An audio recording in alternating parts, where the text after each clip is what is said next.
I don't know how any kid that dreams about being a ball player can ever imagine.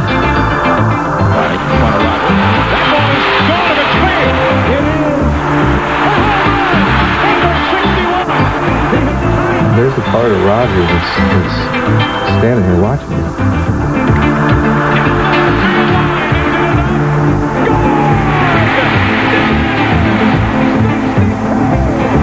I think after I hit 62, I felt more pressure.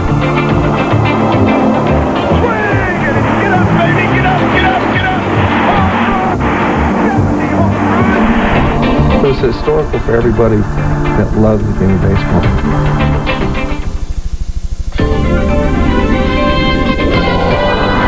Hi, everybody. I'm Roy Firestone. Welcome to Up Close Primetime. And it is primetime for Major League Baseball this week. A new season and a very familiar face. His home runs traveled a total of 5.5 miles last year. That averages some 418.5 feet for his record 70 homers. Mark McGwire sits down to talk to us tonight about the past, the present, and what's in the cards.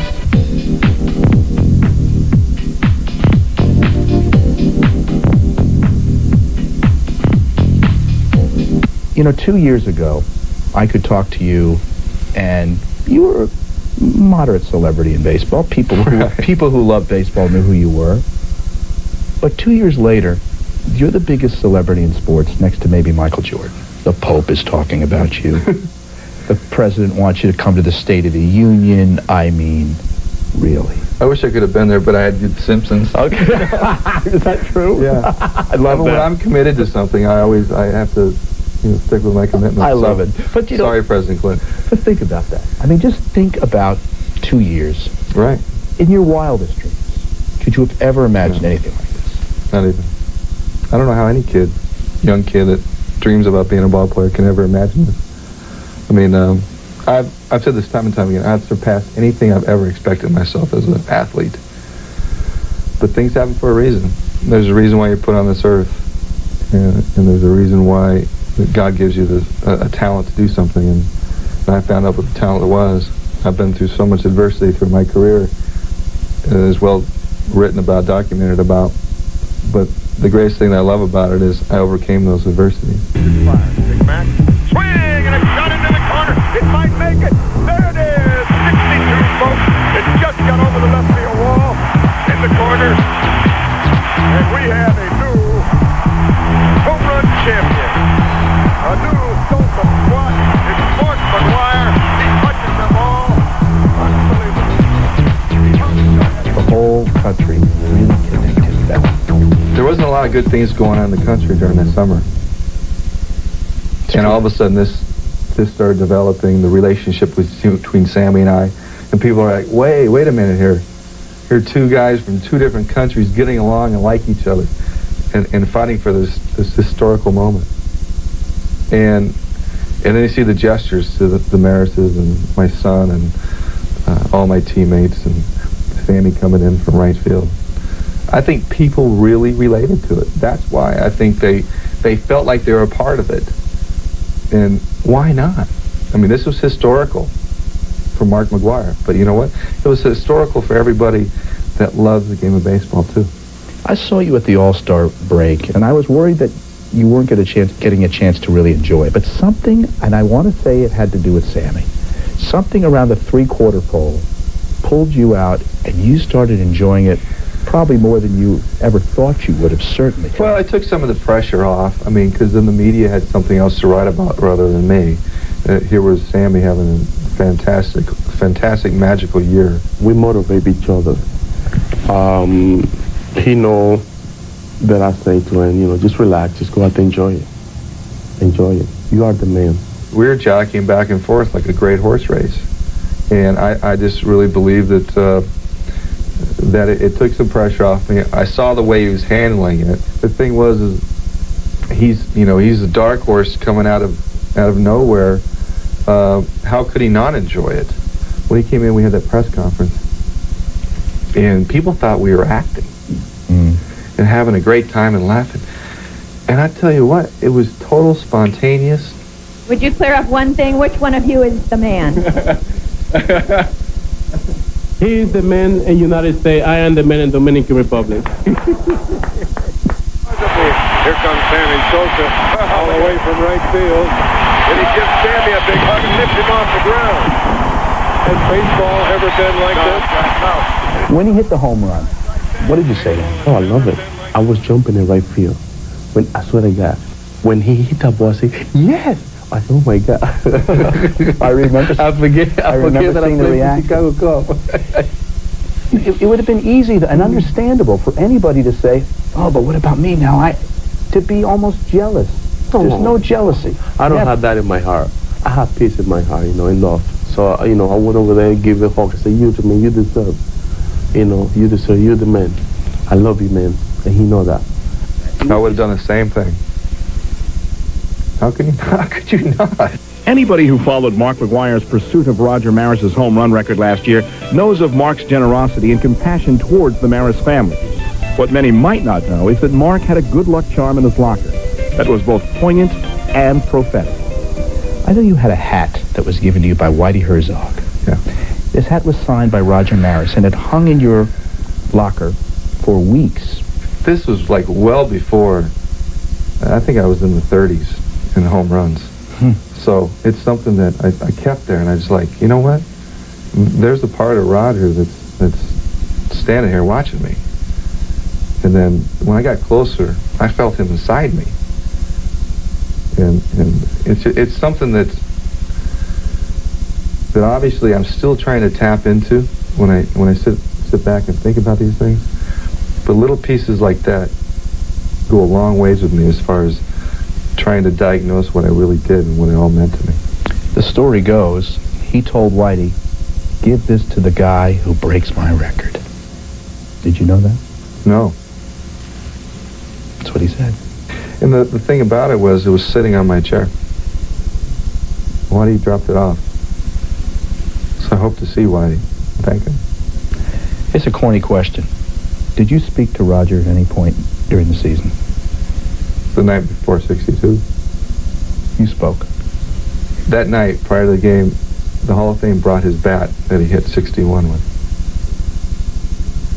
And I took it and I rubbed myself with it. And I knew that night was going to happen. I didn't think it was going to be my shortest home run of the year, but I knew it was going to happen. And that's what I was telling the Marises over in their box, was that their father was inside me. What did you think of the circus in the middle of all that stuff? Did it ruin your life? No. Did it impinge on you? It changed my life. How did it change your life? It changed my life for the positive. Really? Because of the response that I'm getting from people across America. Because they felt like they were a part of it. And it's like, when they come up and talk to me, it's almost like they were there, they saw it, and they're finishing the conversation they didn't get to finish that night with me. And that's why it's positive. And, if I would die today and people say, what did Mark McGwire mean to the game? I think the biggest thing that I can go away is people say that he put a smile on my face. When we return, Big Mac's biggest victory, winning the battle over self-doubt and depression. I went and searched out to get help, which a lot of people shy away from, because if they think they go to a psychologist, they think that there's something wrong with them. Well, I'll guarantee you, there's something wrong with everybody in this world. Close Primetime, I'm Roy Firestone. Mark McGwire donates more than $1 million a year to aid abused kids. And though he says he was never abused as a child, Big Mac had big unresolved issues. It was a kid, after all, who hid his baseball trophies in his closet, who seemed embarrassed by his success. But for the first time at length, Mark talked to me about his personal awakening and bouts with depression.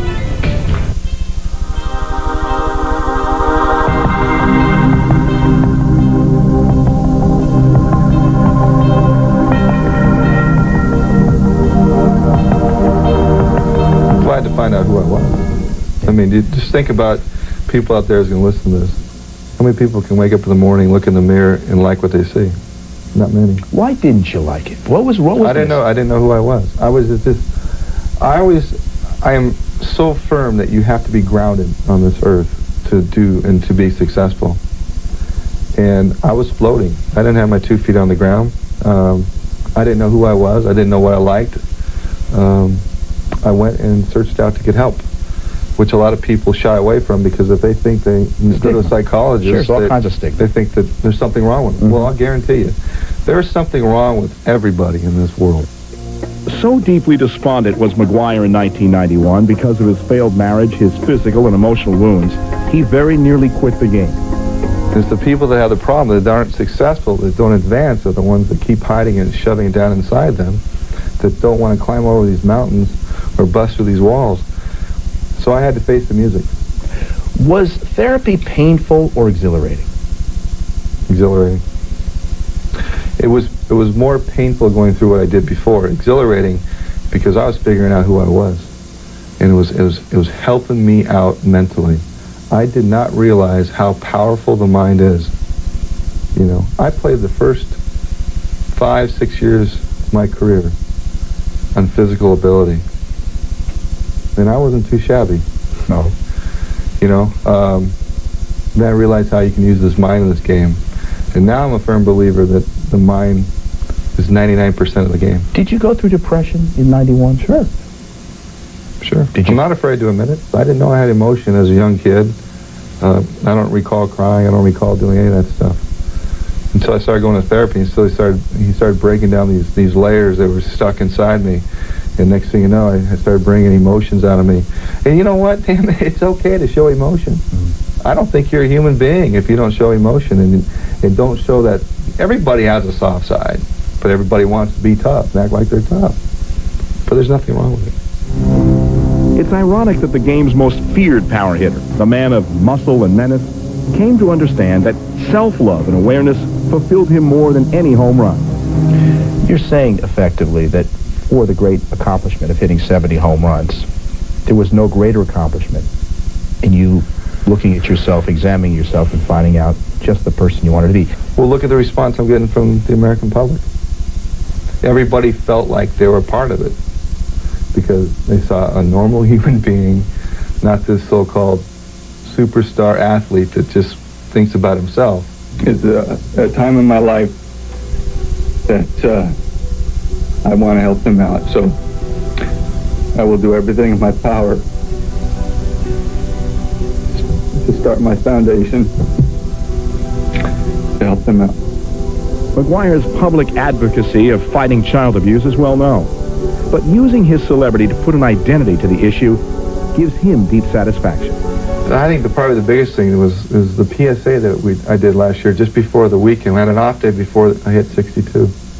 And I spent that whole off day filming the PSA on sexual abuse, which has never, ever been aired nationally, a sexual abuse PSA. And I got to get on the air. If you are being sexually abused, don't be ashamed. Call this number for help. You don't have to give your name. This isn't a game. It's your life. His personal empathy for children may have been awakened by his own journey to find answers in himself. And now, even from a distance, his name allows children to come forward without fear and to get help, just like he did. When you threaten a youngster, there's a good chance they're not going to say anything.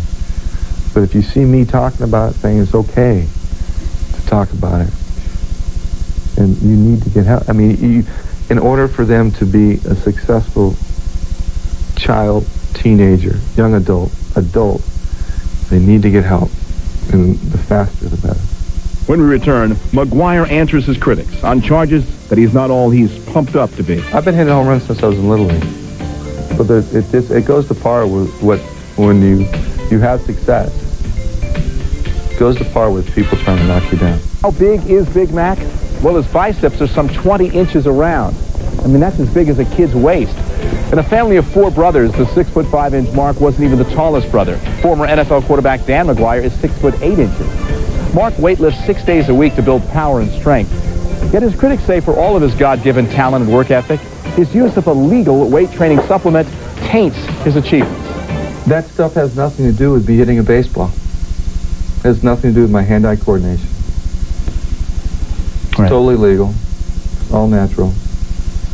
And I think the people that are making the comments have worse things to worry about than saying things about me. I don't think it had anything to do with Mark McGwire being able to hit a slider and having a short, compact stroke. I think Mark McGwire has been strong for a long time.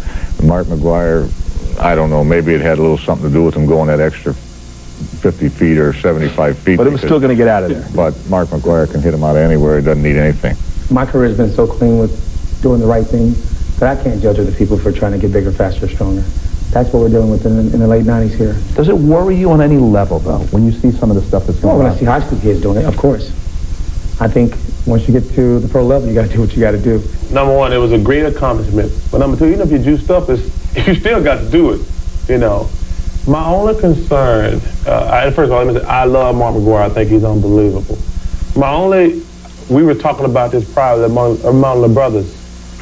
If it had been, let's say, a black guy who was pumping and who was a bad guy, considered by the media. If it were Albert Bell. If it was Albert Bell, people would not have been appreciative of him.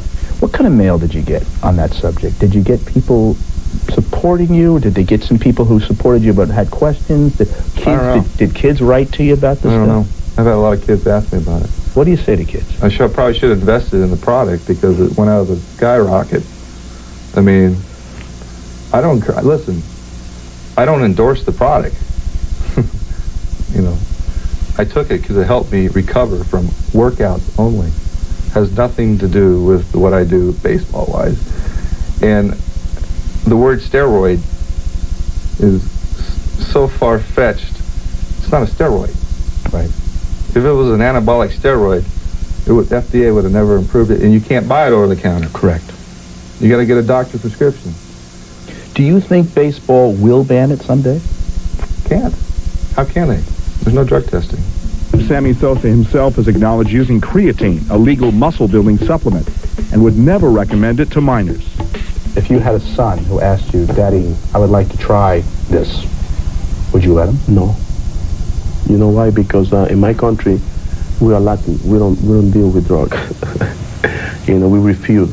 The first thing my mother taught me was that. You know, in my education that I have from my mother and my father, I just make sure everything that I do, just make sure it is legal. This is not for kids. Right. It's not for kids. If you're 18, 21 years old and you're an adult, you can do what you want. I mean, why are you going to tell an adult you can't, what is it, we can't drink anymore, can't eat steak, can't take sweet and low, equal? But not everybody views this issue so seriously. If you had a son, and he's 18 years old, he said, Daddy, I just saw Mark McGwire hit one out of 550 feet, and he's using this androstenedione. Son, you know what I say? Yeah, I got to use this, Daddy. I said, son, go catch the ball. The ball worth a lot more than that andro is. So please catch the ball. Just step on old lady's neck or whatever you have to. Just catch the ball. When we return, the $3 million baseball, how money bought history, and what Mark thinks about it, as Up Close Primetime continues. There's only one place and one place only where these balls belong. That's in the Hall of Fame. Can you put a price on history? Well, for the man who put up more than $3 million to own Mark McGwire's record-setting home run baseballs, apparently you can. Todd McFarlane made his fortune in comic books and science fiction, but it's no fiction that he spent a fortune to buy one very famous baseball. Once,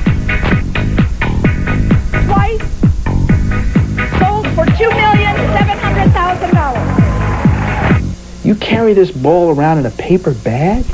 Yeah, well, if I come in with the Brinks and I bring the ball to the Brinks and two guards, and every bad guy's going to go, I bet you there's something there. But if you bring it in your duffel bag or your little paper bags, then they're going, oh, he doesn't got it with him, so there's no sense attacking him right now. Wait till the Brinks comes in. So somewhere along the line, incognito's good. But he spent $3.3 million on these baseballs. What do you think? Crazy. I don't know why would someone spend their I think I heard him say it was his savings. So he didn't have any money, so he's got these balls sitting in his lap. How's he going to make the next payment? Is part of your motivation, I'm a part of history, I'm part of the story? I think that most people are kind of giving me the benefit of the doubt, which is kind of enlightening, that they actually believe, at least for now, what I say that I'm going to do with it, which is I want to take it out. I want to create a lot of goodwill with the balls. I want to create some charity and some philanthropic endeavors with it. And I want the balls to travel. I mean, there are 9 in the collection. I want them to travel around the country and possibly around the world 365 days out of the year. If McGwire hit 71 this year, you're a fool. The biggest one in the country. But what if you hit 72 next year, or somebody else does? But he's got a ball that's worth they're $5. not worth anything. So why take that risk? Even if somebody hits 71 home runs, I don't believe that the nation will grip the story as much as they gripped it last year. The home run, as a sports guy, has been such a fascination for everybody that I don't think we're going to repeat the phenomenon that we saw, both in terms of the record physically and in terms of the media hype with it. The record ball was caught by a man named Philip Mazursky, who put it in the auction where McFarland bid the record price. Now, baseball says if you catch a ball, you own it. But is it really ethical to own a piece of history? They should not have been able to sell them balls. I don't think that's right. Because he doesn't really own that ball. That's the public's ball. No. That's public domain. Yeah, you know what? This his accomplishment. I'm not going to say the guy was wrong for selling the ball, but that's not my choice if he's wrong. But realistically, and I was joking earlier, I would have given the ball back. I really would have. Because it means something to him. Because you sold it. Obviously, it didn't mean anything to you. I'm not taking it that seriously. I'm willing to give it back to the public has more of like just goodwill. I mean, I'm in the position to do it, and I believe that when it's all said and done, the public will say, we needed a wacko like Todd to do this, because nobody else would have. I don't want any part of it. I don't care about touching it. I don't even care about seeing it. I don't want any part of it. I think it was wrong. I can't blame the guy that did it. But as far as I'm concerned, as a player that did it, hitting the home run, it should have been put in the Hall of Fame the next day. No questions asked. I don't ever want to charge the public a penny for these balls. So you're not going to? Not me personally. What is in it for you? This allows me, A, to create goodwill, B, to like I said, upgrade my charity endeavors, right. which is because I've had a good life. It's time for us to do it. B, I get fallout from it in an intangible way. People will say, hey, Todd, the guy who does blah, blah, blah, bought the ball, the wacko. And C, as a sports nut, like at the end of it, once all that goes away, I still got the ball, right? McFarland, the man who created the science fiction character Spawn, has spawned his own publicity and controversy. He says he'll never sell the historic baseball, but this Canadian does have some ideas about what he'd like to do with it. I want to hold it for hostage, and I'll give it back. I'm moving my family back to Canada, and I'm keeping this ball, this piece of Americana, until you give us Gretzky back. Well, we hope you've enjoyed our up-close primetime conversation with Mark McGwire. We'll see you in a few weeks with Sammy Sosa. I'm Roy Firestone. Thanks for watching, and good night.